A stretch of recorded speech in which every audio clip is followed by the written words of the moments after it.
On a discuté de plein de choses en off, qu'on ne discutera pas en in. On fait du off pour une fois. Oui, mais en soi, ce que tu me racontais, je trouve que tu es saine. C'est-à-dire que moi, pour tous ceux et celles qui me connaissent depuis des années, je suis quelqu'un de très sain dans ma tête. Je ne suis pas quelqu'un de tordu ou quoi que ce soit. Et quand j'ai quelque chose à dire, je le dis la plupart du temps. Et c'est ce qui peut déranger. Mais au moins, je le dis.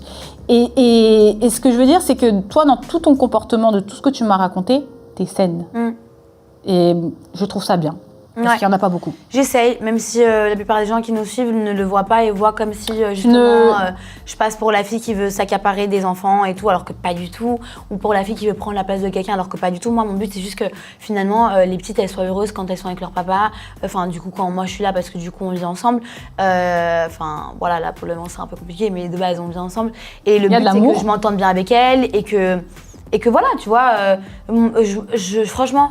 Moi, perso, j'ai pas d'enfants, mais si j'avais des enfants, j'aimerais que la nouvelle copine de mon ex-mari, elle s'entende bien avec mes enfants et qu'elle s'occupe surtout bien de mes enfants plutôt que quelqu'un qui les maltraite, qui donne pas à manger, qui fait pas ci. Enfin, je veux pas ça.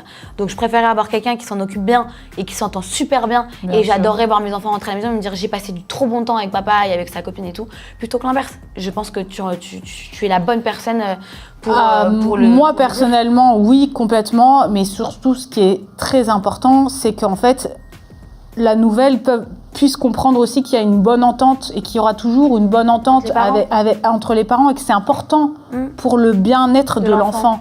Et qui n'aimait pas, en fait, bien sûr que tu peux être pas d'accord pour telle ou telle raison et ça, sans souci, avec le respect, etc., qui peut amener à ne pas faire ci ou ne pas faire ça, sans problème. Mais de là, il faut que ça reste bienveillant pour l'enfant et il faut aussi accepter qu'il y ait une bonne relation.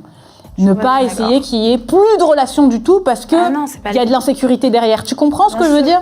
Tu restes la maman de l'enfant, ça reste le papa de l'enfant. C'est absolument ça. Et le but, c'est que tout le monde soit content, que ce soit sain, qu'il y ait du respect. Et voilà. C'est absolument ça.